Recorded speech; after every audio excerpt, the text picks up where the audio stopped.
We have a look at this field, and we saw Matthew Ramsden in the 1500 metre final last night. He's backing up for the 5,000 metres, and we see a couple of Max Stevens. He was in that 3,000 metre steeple at the start of the championships. Sam McEntee, Isaac Hunt, Jared Clifford, of course, a Paralympic medalist, will start on this 5,000 metre final. There was a B race earlier. There's Michael Roger, Lewis McAfee, Harry Norman, Seth O'Donnell. We saw a lot of these athletes in late January at the Zatopek, over 10,000 metres. We've seen a couple of these across the championships in the 3,000 metre steeple and the 5,000 metres as well. Now, Matthew Ramsden missed out on the national title last night. He's won the 5,000 before. In fact, I think he's the national defending champion. He is. And so he's looking to defend his crown in this event. Probably the obvious name that we usually associate with 1,500 and the 5,000 metres. Stuart McSwain not contesting these championships. But a great opportunity here. A big race to set up. And they're underway. 12 laps to go as they go past the post. Yeah, well, this is wide open here for someone to... No one's actually got the qualifying mark for the 5,000 metres for Eugene. So this is an opportunity for someone who's looking to get into that event to secure that automatic hold on the event. So they can get that national title, chase after the 13:50. They've got till the 26th of June, so we know there's plenty of races. A lot of the athletes like to head over to Japan, not to Japan, to the US, get some races in early and some fast races. So you can tell right now it's not super quick, so they're more just trying to battle after the title than the time. We see a move around the outside. It was James Hansen who was taking control of the race in those early stages, but wait till they come around into this home straight. Catch an eye on who might be leading that. Looks like it might be Michael Roger. It is Michael Roger out the front. Okay, we saw him break the his own world record in the 5,000 metres at the Adelaide Invitational. So it's Hansen, and it looks like Ramsden. Joshua Johnson and Ramsden just making some moves around the outside. And I think Joel Tobin White just off there as well. We saw Tobin White at the Zatopek, ran a very strong race there to find himself on a podium of the National Championships. Early career triathlete, has come back to the track and doing some great things there. So Roger is out the front of this field. Ramsden is locked in behind him. You can see that is Joshua Johnson of New South Wales in on his shoulder. And I think James Hansen found his way towards the front of that pack as well. So Isaac Hayne, you can see him there working his way forward. But as the field comes round, it'll be 10 laps to go, so we're through, just about through the first 1,000 metres. But down at trackside now is one of our fan favourites here at Sydney Olympic Park. Tamsin is with Jeffrey Brisley. Hey guys, thanks for this. Jeff, this is a hard one. You know, I guess we expected you to keep running for so long. At the age of 35, though, for Olympics, you've done so much in your career already.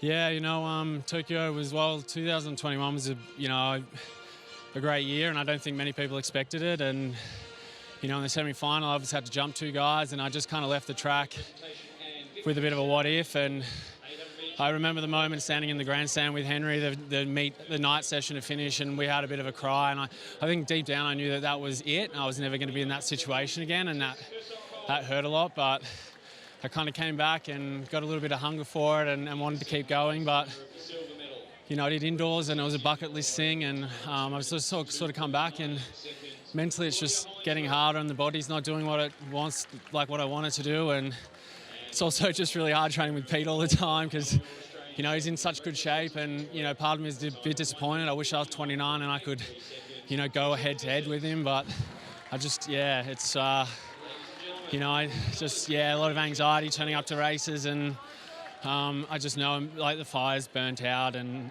yeah, I just don't feel like I have anything left to give.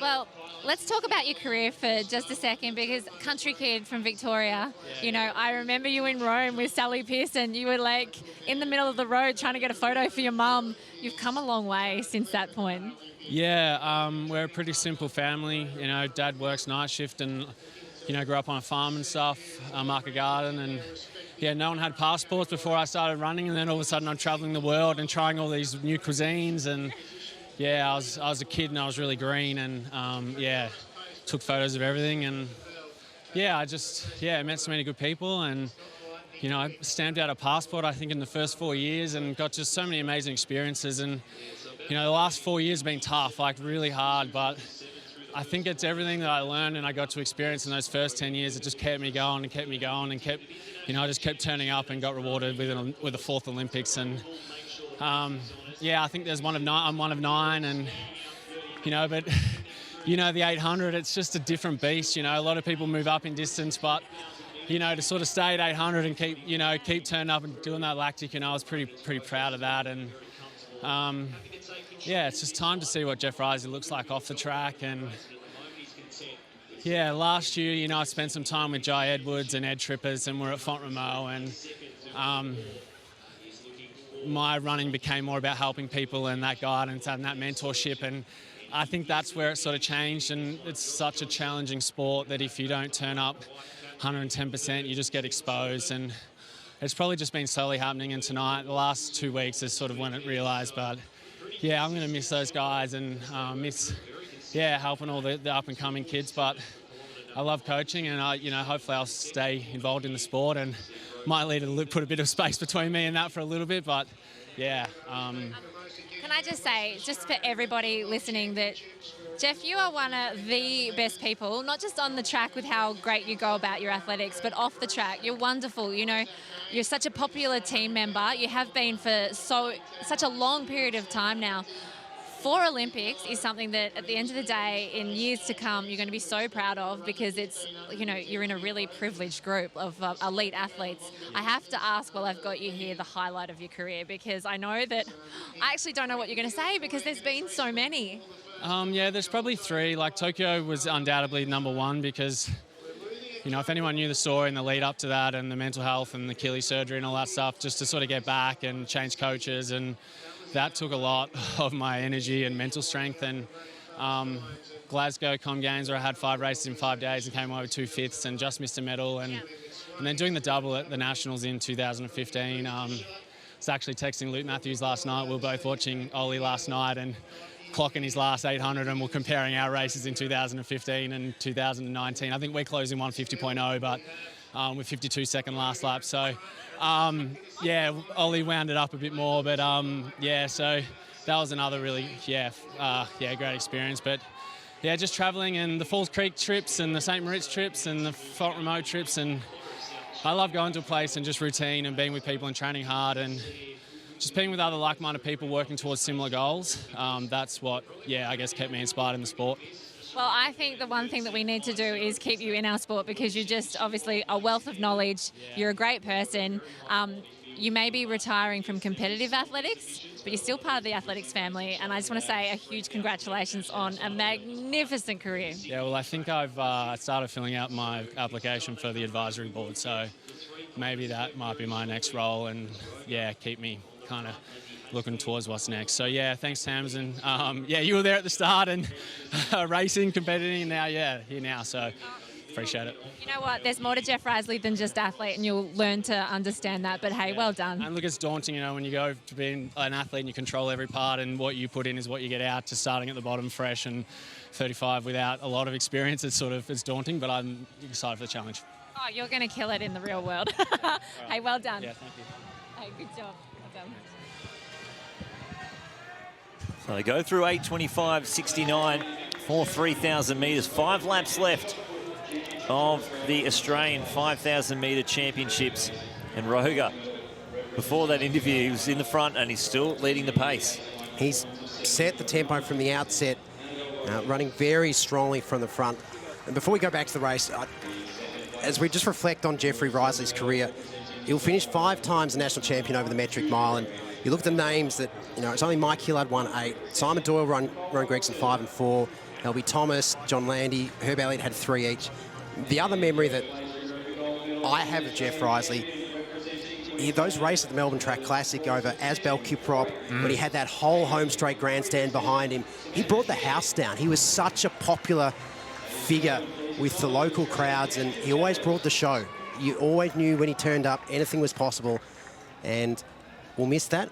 But as Tamsin said, We won't lose him to athletics. He's a big part of this family. But we return to the track now in this 5,000 metres. 4 laps to go. Isaac Hayne has taken up the responsibility at the front.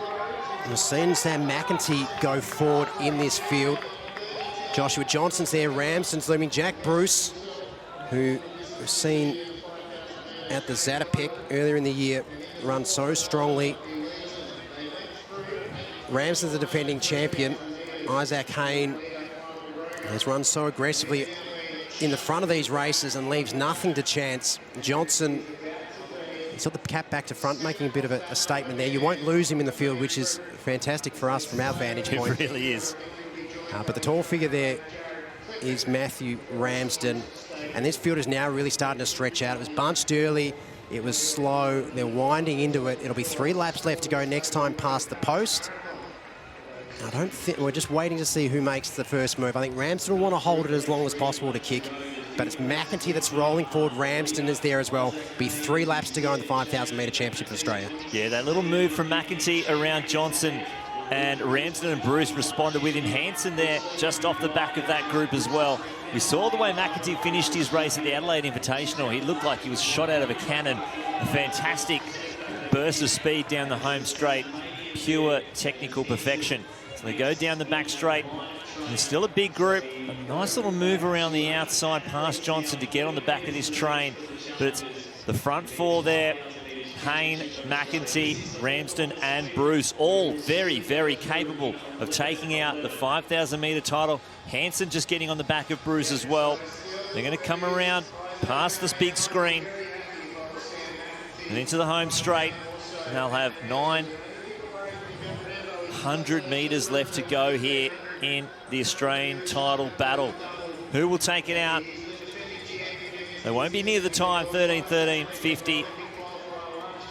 It's going to be tough to get through that. Just off the back of that group, Adrian Potter following them very swiftly. Max Stevens just dropping off the back of that group as well. He tried to jump on, but it's Hayne now. McEntee coming around the outside. They're moving just to the outside of lane 1. Ready to pounce as they go down the back straight for the second last time. So it's Hayne, McEntee, Ramsden, Bruce, Hansen and Potter just off the back. Bruce now making a small move, filling up that space at Ramsden's left as he's gone to the outside, and they're shoulder to shoulder, bunching up now with 600 metres left to go. It's going to be a sprint finish. Ramsden very wide on the outside. Hansen sneaking up on the inside. Bruce trying to get some free air to run. The long legs, he needs the space. They come into the home straight, 3 abreast. And it's Ramsden. McEntee responds. This is going to be a long run for home. Who's going to pounce first? And it's Ramsden into the lead. McEntee, Hansen, Bruce, Hayne. They get the bell. 12:46 on the clock. So it's Ramsden takes up the pace. The defending champion will lead him out from the front. McEntee is there. Bronze in 2020. He's the champion of 2016. They're moving forward. Bruce is going up onto the shoulder of Hansen. We have a leading trio. They've got lapped runners to work through. Ramsden at the front, head-to-head with McEntee. What has he got in his left after last night's testing 1,500 metre final? You get a sense that there's one more chapter left to go in this race. 200 metres left to go. Ramsden leading. Bruce trying to chase him down. McEntee on his shoulder. He'll have to go wide to get the win. Ramsden now shifts it up a gear into the straight. 100 metres left to go. McEntee's going to go wide, up to the shoulder of Ramsden. Does he have another gear? Ramsden's responding. McEntee trying to go round him. Ramsden looks to his inside. No one's there because he's got the win. Back to back, Matthew Ramsden amends for the 1,500 metres. And it's a dual champion over 5,000 metres. The gold medal for the big Western Australian. McEntee laid it down. Ramsden had the response. Well, it's the move here. It was just that move that got him into the lead. He moved around just before the bell, got that 1 to 2 metre gap, and that's all he needed. He held that the entire time. He made McEntee try and close on him, and we know McEntee's got that finishing speed, but Ramsden too strong to take out the national title. Now he has that spot. He's got a saved seat to Oregon. He's just got to hit the time. And you think that'll come. We've seen how he's raced when he's gone to Europe. He knows he can match it up there. He's also just come back from the World Indoor Championships only a week or so ago, over 3,000 metres. I think Jack Bruce, I thought at 200 metres left to go, he was starting to really make some moves, and if it wasn't, McEntee and Ramsden clearly had one more gear to go, but Bruce made that break from Hansen to make the bronze his own. He was closing the margin, but Ramsden at the top of the turn, McEntee on his shoulder. That was a head-to-head battle for the ages up the home straight. Oh, it was huge. And the thing that actually plays into a factor, the 3,000 metres indoor, those points actually go towards the 5,000 metres. So winning the national title in around 13:38, I think it said, plus those indoor points, if he doesn't get the qualifier, he is just racking up points. And it's going to see him in that spot inside that quota amount for the World Championships, and he's putting on a beautiful, you know, that middle to long distance repertoire.